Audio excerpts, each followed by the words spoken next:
dengan kita di sini di Lampung Cerdas. Nah, pada kesempatan kali ini saya mau bahas beberapa jawaban lah intinya dari pertanyaan yang memang sering muncul tentang institut atau universitas atau sekolah tinggi, intinya tentang universitas berbasis agama Islam negeri di Indonesia. Nah, tentunya ada jalur masukan yang memang sudah beberapa kali dibuka tentang ini gitu, kayak SPAN, PT IKIN, terus kemudian sekarang yang sedang dibuka UMPT IKIN. Nah, tapi di dalamnya ini ada beberapa universitas, ada beberapa perguruan tinggi. Nah, kalau SBMPTN, kalau SNMPTN itu untuk Universitas Negeri Lampung, Universitas Indonesia, Universitas Gadjah Mada. Nah, kalau untuk misalnya ini ada juga di UIN Sunan Kalijaga, ada UIN Syarif Hidayatullah dan beberapa yang lain. Nah, tapi pada kesempatan kali ini kita mau bahas tentang khusus SPAN PT IKIN, UMPT IKIN yang berkaitan dengan PT IKIN tentunya. Kok ketika kita daftar SPAN, kok ketika kita daftar UMPT IKIN itu ada Universitas Islam Negeri atau UIN, ada IAIN atau Institut Agama Islam Negeri, ada juga STAIN, Sekolah Tinggi Agama Islam Negeri. Nah, sebenarnya itu apa dan bagaimana, apa yang membedakan, peluang terbesar lulus yang kemana, kita membahas itu bersama sang maestro IAIN UIN. Enggak sih kalau maestro. Ya, saya katakan maestro karena kakak ini kuliah di IAIN, tapi sampai UIN. Hampir ke UIN. Jadi mengantarkan IAIN ke UIN. Nah, kita mau bahas itu nih Kak, karena memang kan banyak pertanyaan nih ya. Banyak pertanyaan Kak, bedanya UIN sama IAIN apa? Bedanya IAIN sama STAIN apa? Kok terkesannya STAIN, IAIN, UIN adalah strata sosial gitu. Contoh nih, ada STAIN yang beberapa tahun udah bagus jadi IAIN. IAIN beberapa tahun udah bagus jadi UIN. Kok kayaknya strata sosialnya banget gitu. Apa dan bagaimana sebetulnya? Oke, pertanyaan menarik sih sebenarnya. Jadi ini, dan terima kasih udah menang juga untuk mengulas ini. Apa sih kalau ditanya itu sebetulnya memang permasalahan kita juga di ketika saya masih kuliah dulu juga seperti itu sih. Dan permasalahan itu juga sekarang udah ada beberapa yang sharing saya, ada tingkat yang sekarang udah kuliah di UIN Raden Intan Lampung. Ternyata di kampungnya itu atau di tempat daerah dia itu nganggep UIN Rio itu masih Rio gitu. Padahal UIN, IAIN dan STAIN itu sih pada dasarnya itu berbeda. Jadi kalau tadi itu ditanya bedanya di mana, nah itu sebetulnya kita lari ke sejarah dulu sih. Nah, itu gimana tuh sejarah? Jadi sejarah kita mundur, flashback ke 1965. Jadi menurut itu bisa teman-teman lihat juga di Google juga ada. Jadi IAIN itu sebetulnya tadinya itu lahir di Provinsi Jogja sih. Jadi awalnya di Jogja. Langsung IAIN Bukan. Dulu itu ada sejenis kayak perkumpulan atau sekolah yang memang itu berbasis Islam. Jadi kalau IAIN itu udah ada beberapa dari segi administrasi, dari segi pengurusan itu udah mulai berbeda awalnya. Jadi itu untuk sekarang ini IAIN yang di Jogja itu sekarang udah namanya UIN Kalijaga. Nah itu kalau mau dilihat sih itu IAIN tertua di Indonesia. Nah, tapi yang berubah menjadi UIN itu dia nomor 2. Pertama itu yang IAIN Syarif Hidayatullah Jakarta. Nah, jadi itu yang pertama. Nah, kenapa bisa kayak gitu? Kok kesannya memang tadi itu strata ya bahasanya. Jadi kalau dilihat lagi sih, memang untuk mencapai atau perbedaannya itu letaknya itu sebetulnya di mata kuliah sih. Di mata kuliah. Jadi kayak perbedaan kok IAIN IAIN Raden Intan Lampung kok bisa jadi UIN dan STAIN-nya Metro.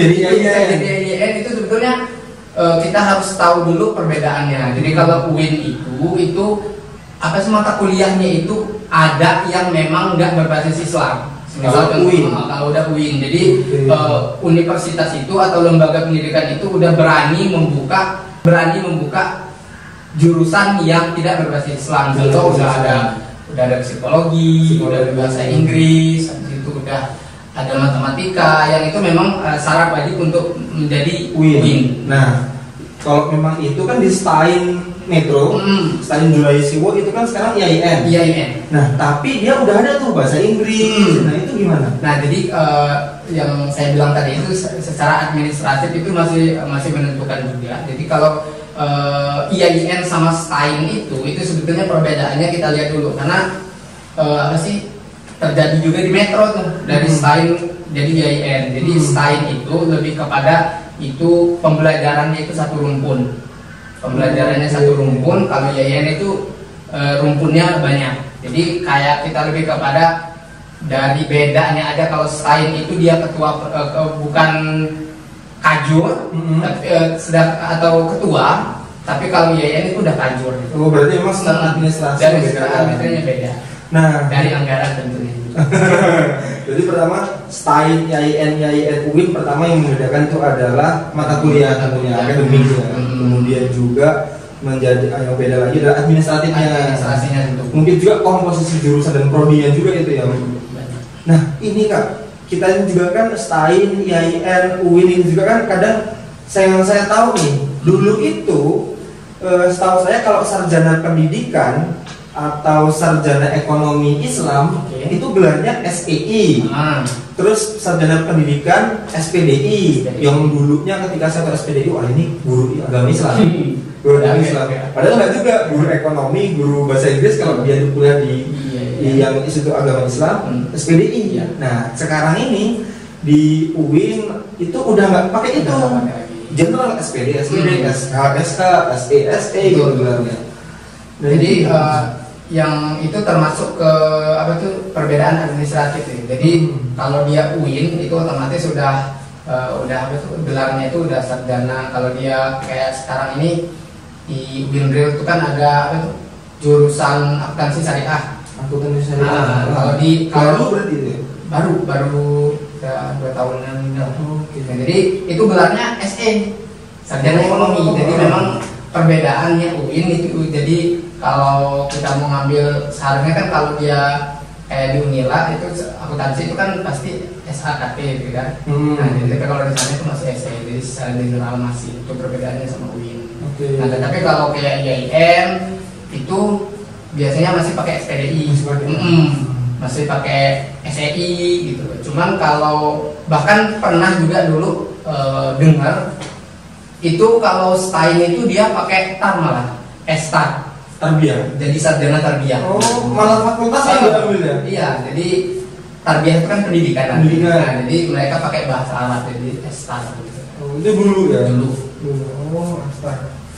Oke, nah itu kan memang apa namanya untuk digelar gitu ya, untuk digelar. Dan memang kalau kita memang mau berbicara mengenai sejarah tentang sejarah perguruan tinggi Islam di Indonesia, Stein, IAIN, UIN. Nah ini kan memang untuk mencetak generasi muda yang berintelektual berbasis keagamaan, itulah intinya kurang lebih lah tujuannya. Nah tapi kalau memang itu digeneralisasikan sehingga tidak ada bedanya berarti dengan universitas yang umum gitu ya berarti ya. Itu gimana? Jadi memang ada beberapa pandangan, bahkan ada artikel-artikel ekstrim di bertebaran di dunia Google itu, bahkan ada artikel jangan kuliah di UIN gitu. Itu sebelum saya masuk IAIN dulu saya baca itu. Jadi memang ada beberapa pendapat yang mengatakan bahwa ya nggak guna gitu loh. Anda kuliah di berbasis Islam tetapi di sana itu nggak belajar tentang hal itu. Nah itu sebetulnya statement yang salah sih menurut saya. Jadi memang nggak muluk seperti itu. Jadi apapun walaupun dia UIN, IAIN dan lain yang berbasis Islam atau yang memang landasannya Islam itu masih tetap harus ada. Jadi kayak matematika, kita belajar ada jurusan matematika tuh di apa itu Fakultas Tarbiyah. Bukan berarti kita nggak belajar apa tuh dasar-dasar Islam tuh enggak. Kita tetap belajar. Karena itu ada juga bahasa Arab wajib. Berarti emang walaupun dia umum, walaupun dia nggak ada berkaitan dengan Islamnya, contoh pendidikan yang masuk umum itu tetap masih memang belajar basicnya itu pembedanya. Sama ini sih kalau ya untuk teman-teman yang memang mungkin ada apa sih ada niatan ke sana memang itu dari apa sih, dari segi administratifnya juga itu kan di bawah Kementerian Agama tuh. Nah, jadi memang kalau UIN itu kabar-kabarnya sih itu udah di bawah Kementerian ini yang Ristekti. Jadi ada perbedaannya dari situ. Atau memang nggak sepenuhnya, tetapi masih ada anggaran. Karena memang kan kita kan sebetulnya contoh nih biasanya PTN. Sedang PTN ini kan ada UIN yang udah masuk. Ada. Beberapa lumayan banyak nih UIN apa namanya yang tadi disebutin lah banyak. Nah juga ada UIN yang memang belum masuk. Nah itu memang mungkin gimana tuh? Nah itu yang saya bilang tadi. Jadi ada beberapa UIN yang memang udah di bawah Kemenristek. Nah, jadi kalau dia udah di bawah Kemenristek, baik dari bawahnya itu maksudnya dari segi anggaran, payung hukumnya itu kalau dia memang udah di bawah Kemenristek itu pasti udah masuk SBMPTN. Cuman kalau kayak UIN real itu belum, masih proses. Memang mungkin kan dialihkan juga yang dulu. Nantinya bakal dialihkan. Yang dulu juga Kemenristek Dikti, sekarang jadi satu induk ke Kemendikbud. Jadi memang cuma geser aja. Apalagi sekarang kan IAIN, STAIN itu kan udah tambah banyak tuh. STAIN aja udah 18, IAIN ada 14 di Indonesia. Bahkan UIN pun itu ada 17. Jadi mungkin dari segi anggarannya mungkin banyak banget kan Kementerian Agama itu. Ya mungkin upaya-upaya untuk ke ranah SBMPTN itu pasti ada sih di atas itu yang kita dengerin aja sih, bukan dosen tidak ada. Kalau memang kita mau bahas anggaran, memang anggaran terbanyak di pendidikan. Memang tapi kalau misalnya anggaran terbanyak di pendidikan, Kemenang juga ada bidang pendidikannya, ya makanya mungkin dipisah itu kan itu. Nah, ini juga yang menjadi pertanyaan saya dan teman-teman yang lain nih ketika kita udah taruh SPAN yang sudah terlewat, SPAN PTKIN, juga UMPTKIN. Nah, UMPTKIN itu kan ada beberapa pilihan yang tadi kita ngobrolin, ada UIN, IAIN, STAIN. Itu kan memang belum maksudnya ya secara umum gitu kan. Nah, untuk itu ada nggak sebenarnya trik khusus kalau memang pengen nyari peluang diurutin tuh UIN, IAIN, STAIN, atau emang kalau memang pengen UIN ya UIN aja semua, atau memang peluang masuk yang sulit itu di UIN, peluang masuk yang lebih gampang itu di STAIN, itu gimana?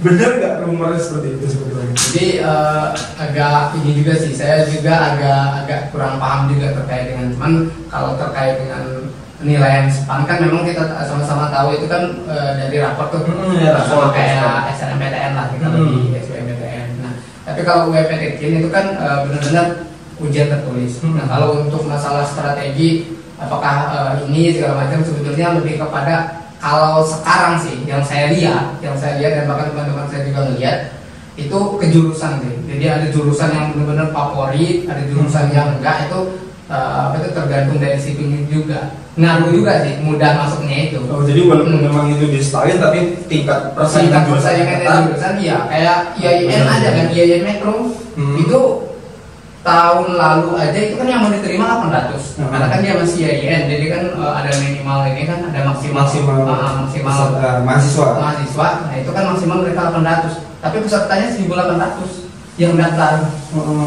di UMPTKIN-nya. Jadi yang tersingkir kan 1.000 tuh. Nah, jadi banyak sih yang kayak gitu. Jadi kayak win real itu juga. Jadi artinya kita nggak tahu, tapi entah dia kebanyakan misal kayak di IAIN Metro itu apa 1.000 itu memang pendaftar ekonomi Islam semua, atau mereka kita nggak paham. Cuman sejauh ini sih kita ngelihat UIN atau IAIN itu lebih kepada daya saingnya itu di perjurusan. Karena memang UMPTKIN ini sendiri adalah tes. Ya gitu kan. Oke.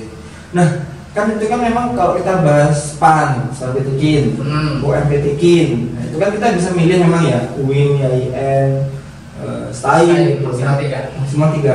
Kalau jalur lain nih yang khusus STAIN, IAIN, UIN gitu, itu gimana tuh? Ada apa enggak yang bagaimana? Jalur masuknya apa aja deh maksudnya? Oh, ini jalur masuknya. Karena kan kita kalau membahas yang bersamaan serentak yaitu SPAN gitu. Sebetulnya ada sih. Ada. Jadi setiap STAIN, setiap IAIN, setiap UIN itu ada jalur sendirinya. Masih ada ya? Masih ada. Jadi kalau di sana itu dikenal dengan UM lokal, ujian masuk lokal. Okay. Jadi kalau kayak UMPTKIN itu kan enak, jadi kita mau ke UIN Sarip atau UIN Sunan Kalijaga itu mau tesnya di UIN kan bisa. Iya Bisa. Tetapi kalau UM lokal itu nggak bisa. Jadi kita mau daftarnya di UIN Sarip ya harus ke sana. Gitu. Jadi perbedaannya sih di situ. Tetapi ada biasanya sekitar 3 sampai 1 bulan sih. Saya 3 minggu sampai 1 bulan setelah pengumuman UMPTK. Oke. Berarti mungkin jalur masuk untuk di PTKIN lah. Di PTKIN itu ada SPAN PTKIN, UM PTKIN, ditambah lagi jalur lokal, UM lokal. Nggak semua tapi ya. Nggak semua. Cuma rata-rata ada. Karena apa sih ada juga yang udah terpenuhi dari SPAN sama UM. Tapi kalau yang ada apa itu yang belum terpenuhi itu buka UM lokal. Karena UM lokal ini ya tanda kutip memenuhi yang kosong gitu. Oh, benar. Dan juga pertama mungkin bisa jadi memenuhi yang kosong atau memang ada kampus yang sengaja mengadakan UM lokal untuk memang ya kebutuhan kampus itu sendiri. Oke, saya rasa itu diskusi yang singkat namun padat banget tuh yang kita bahas. Mulai dari sejarah kita bahas, mulai dari SPAN UMPTKIN kita bahas, mulai dari kuliahnya bukan kita bahas, administrasi kampus, anggaran negara kita bahas. Nah, selanjutnya di diskusi selanjutnya kita juga bakal bahas UMPTKIN, bahas PTKIN dan bahas kurang lebih PTKIN tentang perguruan tinggi keagamaan Islam negeri di Indonesia. Dan jangan melewatkan itu, tetap bersama kami. Terima kasih.